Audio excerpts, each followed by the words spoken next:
우리는 계속해서 팔복으로 세워가는 단순한 삶이라는 주제로 말씀 나누고 있습니다. 예수님께서 말씀하신 팔복의 의미, 그리고 그것이 오늘을 살아가는 우리의 삶에 어떠한 도움을 줄 수 있는가 하는 것을 함께 살피고 있는데요. 지난 시간에는 우리가 세 번째 시간으로 온유한 자의 복에 대해서 함께 말씀을 나누었습니다. 성경이 말하는 온유함이란 그냥 성품적인, 기질적인 것을 말하는 것이 아니라 힘을 사용할 수 있음에도 불구하고 하나님의 손에 잘 길들여져서 그 힘을 절제할 수 있는 상태를 온유함이다라고 이야기를 드렸고요. 특별히 힘을 마음껏 휘두르도록 권장하는 이 시대에 우리 모두가 온유함이 필요하다라는 것을 지난 시간에 함께 나누었습니다. 오늘은 팔복의 네 번째 시간으로 종교성, 의에 줄이고 목마른 자의 복이라는 제목으로 말씀을 나눌 때 종교성이 주는 치명적인 위험을 우리가 어떻게 극복할 수 있을까를 깨닫는 은혜가 있으시기를 주님의 이름으로 축원합니다. 오늘은 이런 질문으로 말씀을 열어보면 좋겠는데요. 여러분 혹시 TV 프로그램 중에서 TV쇼 진품 명품이라는 프로그램 혹시 아십니까? 아세요? 아시는 분 손 한번 들어보시겠어요? 예, 아마 많은 분들이 아실 수밖에 없는 게 이 프로그램이 굉장히 오래된 프로그램이에요. 저는 오랜만에 생각나갖고 찾아봤는데 놀랍게도 아직도 이 방영을 하고 있어요. 올해가 31년째래요. 근데 제가 왜 이렇게 이게 요즘에는 본 기억이 없나 생각해 보니까 주일 11시 10분에 이 방송 시간이어가지고 저와 같은 목회자들은 뭐 거의 챙겨볼 수 없는 프로그램인데 놀랍게도 아직도 장수 프로그램이더라고요. 여러분, 이 방송이 어떤 컨셉의 방송이냐면 이 신청자가 자기가 가지고 있는 이 오래된 물건, 귀한 물건을 이렇게 의뢰를 하는 거예요. 이 물건의 가치가 어느 정도 됩니까? 라고 이제 감정을 의뢰하면 이 프로그램에 이제 패널인 전문가들이 여러 가지 이제 기준을 가지고 이 물건을 잘 살펴보는 겁니다. 그리고 나서 이 물건은 돈으로 환산했을 때 어느 정도 가치가 있습니다. 라고 이제 판정을 해주는 게 이 프로그램의 내용이에요. 그래서 때로는 굉장히 엄청난 가치, 엄청난 금액이 나오는 그런 골동품도 있고요. 또 어떤 건 생각보다 되게 금액이 낮게 나오는 이런 골동품도 있습니다. 또 그에 따라서 이 의뢰한 사람들의 희비가 엇갈리기도 하는 그런 프로그램인데요. 제가 이 프로그램을 보다가 지금도 이제 기억하는 한 충격적인 장면이 있는데 이 출품한 의뢰품 자체가 아예 가짜, 그러니까 가품으로 판명이 났던 그런 사건이 있었어요. 이 충무공 이순신의 친필 문서라고 해서 이제 의뢰인이 감정을 의뢰를 했습니다. 그런데 이 전문가의 소견을 쭉 따르면 이것이 충무공 이순신 본인의 작품이 아니다 라고 이제 판정이 나온 거죠. 그림을 보시면. 그래서 그 당시에 이 감정가가, 사진 한번 보시면 감정가가 얼마 나왔냐면 1원 나왔습니다. 1원. 그러니까 이게 사실은 가품, 모조품이니까 사실상 아무 가치가 없는데 그 당시에는 이 프로그램에 0원 표시하는 게 없어가지고 최소 단위인 1원으로 이렇게 판정받은 일이 있었습니다. 그때 이것을 가지고 나왔던 그 의뢰인의 이 허탈한 표정을 보면서 야, 만약에 내가 저런 입장이었다면 얼마나 좀 당황스럽고 이렇게 마음이 허탈했을까 하는 생각을 해봤습니다. 실제로 여러분들 삶 속에서도 이 가품으로 인해서 꽤나 곤욕스러운 일을 겪어보신 경험들이 아마 다 크고 작게 있으실 겁니다. 특별히 요즘은요, 이 기술이 좋아져가지고 가품을 너무 그럴싸하게 잘 만들어요. 특별히 이 고가품 이런 것들은 흔히 살 수가 없으니까 이 가품이 굉장히 많습니다. 그래서 여러분 요즘은 뭔가를 사실 때도 공부를 잘 하고 사셔야 돼요. 이게 정말 정품인지 아닌지를 여러분 잘 분별하지 못하면 큰 돈을 주고 가짜를 사게 되는 이런 황당한 일도 겪을 수가 있습니다. 그래서 요즘은 물건을 사기 전에 이 가품을 구별할 수 있도록 그런 정보를 모아놓은 사이트 같은 것도 따로 있을 정도예요. 가품 구별법 이런 걸 알려주는 그런 정보들도 있습니다. 그만큼 가품이 많고 알아보기 어려운 시대가 됐다는 거죠. 시계, 가방, 옷, 신발, 이어폰, 심지어 장난감까지 이 가품이 있을 정도로 모든 분야에서 가짜가 넘쳐나는 그런 시대를 살고 있습니다. 그리고 비단 물건뿐만이 아니고요, 우리가 살아가는 인간관계에서도 마찬가지고 더 나아가서는 우리가 신앙생활하는 이 영역에 있어서도 굉장히 그럴싸해 보이지만 가품 같은 모습들을 발견할 때가 종종 있습니다. 기독교의 신앙처럼 보이지만 사실은 본질과 굉장히 멀어져 있는 모습, 저는 그러한 모습을 종교성이라고 이야기하고 싶습니다. 여러분, 이 종교성이라는 단어의 원래 뜻은 인간이 초월적인 존재 혹은 궁극적인 가치를 찾고 의지하려는 그러한 성향을 표현하는 단어입니다. 그렇기 때문에 이 종교성은 사실 인류의 시작부터 또 모든 인간의 마음속에 내재되어 있는 본성입니다. 무언가로 우리의 삶을 채우려고 하고 또 무언가에 의지하며 살아가려고 하는 그 마음은 사실 모든 인간이 다 가지고 있다는 사실입니다. 종교가 있든 없든 상관없이 모든 인간의 본성 속에는 뭔가를 의지하며 사는 그 마음이 있다는 거예요. 특별히 성경의 이야기의 시작인 이 창세기의 아담 이야기도 사실 잘 들여다보면 하나님 그리고 하나님 아닌 것, 무엇을 선택하고 의지할까에 대한 이야기인 것이죠. 여러분, 이처럼 우리가 많은 선택지 속에서 무엇을 의지하고 살아가는가 하는 것이 우리 모든 인간에게 주어진 선택인데요. 특별히 저와 여러분들도 기독교의 신앙을 가지고 하나님을 믿고 살아간다 라고 이야기하면서도 사실 이런 종교성이 주는 함정에 빠지기가 참 쉽습니다. 그리고 그런 시간들이 계속 반복되면요, 가장 큰 문제가 무엇인가 하면 내가 종교성의 함정에 빠져 있구나라는 것 자체를 아예 인식하지 못하게 되어버린다는 사실입니다. 그래서 오늘 이 말씀을 통해서 우리 또한 우리의 신앙의 모습을 한번 정직하게 돌아보아야 할 필요가 있다는 겁니다. 그러한 우리에게 예수님께서 오늘 팔복의 말씀을 주셨습니다. 팔복의 네 번째 말씀, 의에 줄이고 목마른 자라는 이 말씀을 주셨어요. 우리 먼저 마태복음 5장 6절 말씀 함께 읽겠습니다. 의에 줄이고 목마른 자는 복이 있나니 그들이 배부를 것임이요. 아멘. 예수님께서는 의에 줄이고 목마른 자가 복이 있다라고 이야기를 하셨습니다. 그런데 여러분, 이 말씀을 보시면 사실 그렇게 특별한 것들이 확 와닿진 않을 거예요.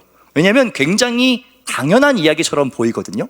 배고프고 목마른 사람, 그 뭔가를 먹고 배가 부르게 될 것이야 라는 이 이야기가 사실 되게 상식적이고 평범한 이야기잖아요. 그래서 이게 무슨 특별한 의미가 있나 라고 생각할지 모르겠습니다. 그런데 예수님의 이 말씀을 여러분 곰곰이 살펴보시면 배부르게 될 것이다 라고 이야기해요. 지금은 배고픈 상태에 있다라고 이야기를 하고 있는 겁니다. 그동안 이 사람들, 의에 줄이고 목마른 사람들이 늘 배고파 왔다는 거예요. 왜냐? 이들은 하나님과의 올바른 관계를 추구했는데 그랬더니 늘 배고프고 목마른 상태였다라고 주님께서 말씀하고 있는 겁니다. 참 안타까운 것은 뭐냐면 이 본질적인 것, 더 중요한 것을 추구한 사람들은 오히려 굶주리는 삶이 되었고, 반대로 세상 가운데에서 많은 권력과 힘과 하나님 아닌 것들을 추구하는 사람들이 오히려 세상 가운데 배불러 있더라라는 것을 보여주는 표현입니다. 종교성에 사로잡혀서 하나님이 아닌 것들로 삶을 채우는 사람이 더 배부르고 득세하는 것처럼 보이는 그러한 세상에서 하나님으로 채워지길 원했던 사람들은 늘 굶주리는 것처럼 보였다는 겁니다. 하지만 예수님께서는 오늘 분명히 말씀하세요. 하나님으로 채워지기를 원하는 모든 이들을 하나님께서 배부르게 하시겠다 약속하십니다. 하나님께서 만족하게 하시겠다 약속하셨고요. 굶주린 채로 그냥 두지 않겠다라고 말씀하십니다. 여러분 믿으십니까? 하나님을 향한 갈망, 하나님을 향한 그 목마름을 가지고 하나님께 나오는 모든 이들을 하나님께서 풍성하게 채우시겠다고 약속하고 있는 겁니다. 반대로 종교성에 사로잡혀서 겉으로만 하나님을 찾는 이들, 마치 모조품과 같은 이들에게는 하나님의 화와 저주가 있을 것임을 엄중히 경고하고 계시는 겁니다. 저는 종교성에 사로잡혀서 하나님 없이도 잘 살 수 있게 된 사람들, 그 중에서도 특별히 예수님께서 이 땅에 계시는 동안 가장 신랄하게 비판하고 경계했던 서기관들과 바리새인들의 이야기를 조금 더 살펴보려고 합니다. 특별히 예수님 말씀하신 이 팔복의 네 번째 말씀, 의에 줄이고 목마른 자들, 그 반대편에 있는 사람들이 서기관과 바리새인들이었습니다. 이들의 모습이 그럼 어떠했는지 우리 마태복음 23장 23절 말씀 함께 읽겠습니다. 화 있을진저 외식하는 서기관들과 바리새인들이여, 율법에 더 중한 바 정의와 긍휼과 믿음은 버렸도다. 그러나 이것도 행하고 저것도 버리지 말아야 할지니라. 아멘. 예수님께서는 단도직입적으로 이 서기관과 바리새인들에게 너희에게 하나님의 저주가 있을 것이다 라고 이야기합니다. 이들의 모습이 어떠했냐 하면 박하와 회향과 근처의 11조는 잘 드렸습니다. 그러니까 하나님께 나아가서 예배하는 어떤 모습, 그런 형식은 한치의 흐트러짐 없이 잘 지켜지고 있었다는 겁니다. 그런데 율법에 더 중요한 것인 정의와 긍휼과 믿음을 버렸다라고 예수님께서 말씀하고 있는 겁니다. 즉 이들이 율법의 계명은 아주 잘 지키고 있지만 그 율법의 본질, 왜 하나님께서 율법을 주셨고 이 율법을 통하여서 우리가 어떻게 살기를 원하는가 하는 그 본질적인 것들은 다 잊어버린 채로 종교적인 형식만 반복하고 있었다라는 겁니다. 여러분, 율법이 좋은 것인가요? 나쁜 것인가요? 굉장히 지금 확신이 없으시죠? 갑자기 헷갈리시는 것 같아요. 율법이 좋은 거예요? 나쁜 거예요? 율법 자체는 선한 것입니다. 왜냐하면 하나님께서 친히 주신 것이고 특별히 우리의 삶을 안전하게 지키기 위해서 너희가 이렇게 살아갈 때 안전하고 내 안에서 온전하다라는 것으로 주신 것이 율법입니다. 그러니까 율법 그 자체는 잘못된 것이 아닙니다. 그런데 뭐가 문제냐면 율법주의가 문제인 거예요. 이 율법주의와 율법의 차이점을 제가 이렇게 정리를 해봤는데, 율법은 하나님께서 피조물인 인간이 이렇게 살기를 원하셔서 하나님의 바램을 담아서 만든 게 율법입니다. 그러니까 그 안에는 하나님의 의도가 담겨 있지요. 그런데 율법주의는 뭐냐면 이 율법의 본질과 상관없이 그냥 율법 그 자체를 절대적으로 여기고 지켰냐 지키지 않았냐 이것만 판단하겠다는 태도가 율법주의입니다. 그러니까 이 서기관과 바리새인들은 지금 어떤 태도를 갖고 있는 거예요? 율법주의적인 함정에 빠져 있는 겁니다. 말씀드린 그 종교성의 함정에 지금 빠져 있다는 거예요. 그리고 율법의 본질을 잃어버린 이들의 삶에는 수많은 문제들이 발생하는데 그 문제들이 24절부터 28절에 기록되어 있습니다. 우리 한 목소리로 함께 읽겠습니다. 맹인된 인도자여, 하루살이는 걸러내고 낙타는 삼키는도다. 화 있을진저 외식하는 서기관들과 바리새인들이여, 잔과 대접의 겉은 깨끗이 하되 눈먼 바리새인이여, 너는 먼저 안을 깨끗이 하라. 그리하면 겉도 깨끗하리라.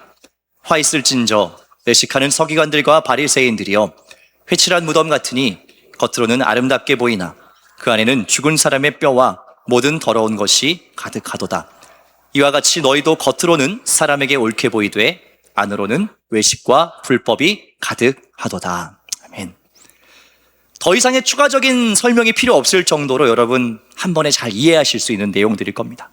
잔과 대접의 겉은 깨끗하게 닦지만 그 그릇 안에 온갖 더러운 것이 들어있는 모습, 또 회칠, 시멘트를 곱게 발라서 겉은 깔끔해 보이지만 그 안에 시체와 뼈가 나뒹굴도 있는 무덤의 모습, 또 사람에게는 옳게 보이지만 가식과 불법이 그 안에 가득해 있는 이러한 모습, 이것이 바로 율법의 본질인 정의와 긍휼과 믿음 없이 그저 종교성의 함정에 빠져서 있는 이들의 모습이라는 겁니다. 사랑하는 여러분, 저는 이 모습이 단순히 2000년 전 예수님의 시대에만 있었던 문제가 아니라고 생각합니다. 우리가 살아가는 이 시대에도요, 이러한 종교성의 유혹은 여전히 시퍼렇게 살아있습니다. 그리고 많은 그리스도인들을 이 종교인으로 전락하도록 계속해서 유혹하고 있습니다. 여러분, 왜 서기관과 바리새인들이 겉과 속이 다른 이러한 모습이 되었을까요? 이들이 처음부터 이러한 모습으로 신앙생활을 시작했을까요? 저도 곰곰이 생각을 해봤습니다. 이 사람들이 처음부터 과연 이런 모습으로 신앙생활을 시작했을까? 저는 그렇지 않다고 생각합니다. 서기관, 하나님의 말씀을 다루는 이들이었고요. 바리새인, 율법을 철저히 지키고자 했던 사람들이었습니다. 이들의 시작 역시, 그 마음의 동기 역시 하나님과 전혀 무관한 삶이 아니었고요. 하나님께 더 헌신되고 잘 살아가고자 하는 그 마음의 동기가 이들의 시작에는 있었다는 겁니다. 그럼 지금 왜 이렇게 겉과 속이 다른 모습이 되었냐는 것이죠. 이들의 삶에서 서서히 사라졌던 것이 하나 있어요. 그게 뭐냐면 하나님과의 인격적인 관계, 그것을 잃어버렸기 때문에 지금 겉과 속이 전혀 다른 아주 이상한 모습이 되어 있다는 겁니다. 이 서기관과 바리새인들은 하나님과의 관계 가운데서 오는 채워짐, 그러한 만족, 그것을 다른 많은 것들로 서서히 대체하기 시작했습니다. 그것이 바로 이들이 열심히 공들였던 다양한 겉모습들이죠. 기도하는 것도 사람들 앞에 보이기 위해서 기도했고, 헌금을 낼 때도 사람들에게 보이기 위해서 그렇게 하기 시작했습니다. 겉으로는 여러 가지 율법을 잘 지키는 것처럼 보였지만 사실은 하나님과의 관계 없이도 얼마든지 이것들을 할 수 있게 되었다는 겁니다. 이것이 문제의 핵심이에요. 하나님 없이 다른 것으로 나의 삶을 충분히 채우며 만족하며 살 수 있었다는 겁니다. 여러분, 더 두려운 것은 우리 역시도 신앙생활을 해나감에 있어서 하나님과의 관계, 하나님으로부터 오는 그 채워짐 없이도 다른 많은 것들로 충분히 신앙생활을 잘하고 있다고 착각할 수 있다는 사실입니다. 이것이 참으로 두려운 말씀이에요. 우리가 주일에 나와서 늘 예배의 자리에 앉아 있고요. 또 여러 가지 직분으로 여러 가지 봉사도 하고 있습니다. 헌금도 잘 드리고 있고 교인들과 친교도 함께 나눕니다. 하지만 나의 삶 속에 가장 중요한 하나님과의 관계가 남아있지 않다는 거예요. 하나님을 향한 그 간절한 목마름, 말씀과 예배를 향한 그 갈망함이 다 없어졌다는 겁니다.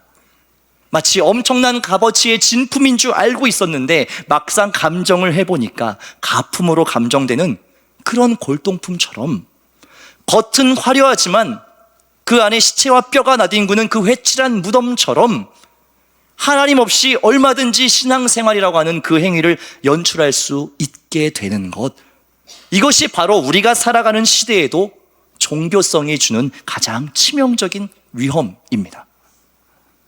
여러분, 왜 예수님께서 그토록 서기관과 바리새인들을 향해서 화 있을진저라고 단호하게 경고하셨겠어요? 이들이 하나님을 몰랐기 때문에 저주했을까요? 그렇지 않습니다. 하나님을 안다고 하지만 여러 가지 하나님 아닌 것들로 삶을 채워가는 그 종교성의 함정에 빠져서 내가 진짜 하나님을 누리고 있다라고 착각하면서도 자기의 영혼이 메말라가는 것을 모르는 그 가짜 배부름의 상태에 대해서 예수님은 경고하고 계시는 겁니다. 그러면 우리는 어떻게 이 예수님 말씀하신 복을 온전히 누리며 살 수 있을까요? 예수님께서 말씀하신 의에 줄이고 목마른 자는 어떤 사람인가 하면, 내가 쌓아 올린 종교적인 열심과 공로가 아니라 하나님과의 온전한 관계를 맺고 있는 사람을 이야기합니다. 내 영혼의 중심이 하나님과 온전하게 연결되어 있는가, 내 삶이 하나님의 통치 가운데에 온전하게 순종하고 있는가에 대한 것이 바로 이 의에 줄이고 목마른 자의 모습입니다. 여러분, 의에 줄이고 목마른 사람은 어떤 마음의 태도를 가지고 있냐면요, 하나님, 오늘 내 영혼이 주님 없이 살 수 없습니다라는 그 갈급함을 늘 마음 가운데 가지고 있어요. 교만하지 않다는 거예요. 충분하다고 생각하는 것이 아니고 늘 갈망함이 있다는 거예요. 하나님을 향한 목마름을 가지고 있다는 겁니다. 그렇기 때문에 하나님이 아니면 나의 삶이 채워지지 않는다라는 그 갈급함을 늘 마음에 지닌 사람, 그 사람이 의에 줄이고 목마른 사람입니다. 하나님과의 관계에 있어서 그 배고픔, 그 빈곤함을 인정하고 하나님과의 올바른 관계를 간절히 구하는 이들에게 예수님은 분명히 약속하셨어요. 내가 그들을 채울 것이라고 약속하셨습니다. 세상이 줄 수 없는, 또 종교적인 여러 가지 거칠애가 채워줄 수 없는 하나님이 친히 주시는 그 영혼의 참된 만족과 풍성함을 약속하고 계신다는 겁니다. 사랑하는 왕심중학교의 성도 여러분, 오늘 우리의 신앙생활의 모습을 정직하게 돌아보고 다시 한번 하나님 앞에서 감정해 보시면 좋겠습니다. 혹시 우리의 모습이 하나님과의 인격적인 관계는 다 사라진 채 그저 익숙한 습관과 겉모습만 남아있지는 않는지, 우리 또한 어느새 종교적인 가품이 되어 있지는 않는지에 대해서 두렵고 떨리는 말씀, 이 말씀 앞에 우리가 오늘 서야 된다는 겁니다. 저는 이번 한 주 동안 우리의 삶의 자리에서 이 신앙의 본질을 점검하기 위해서 두 가지를 여러분께 권면드리고 싶습니다.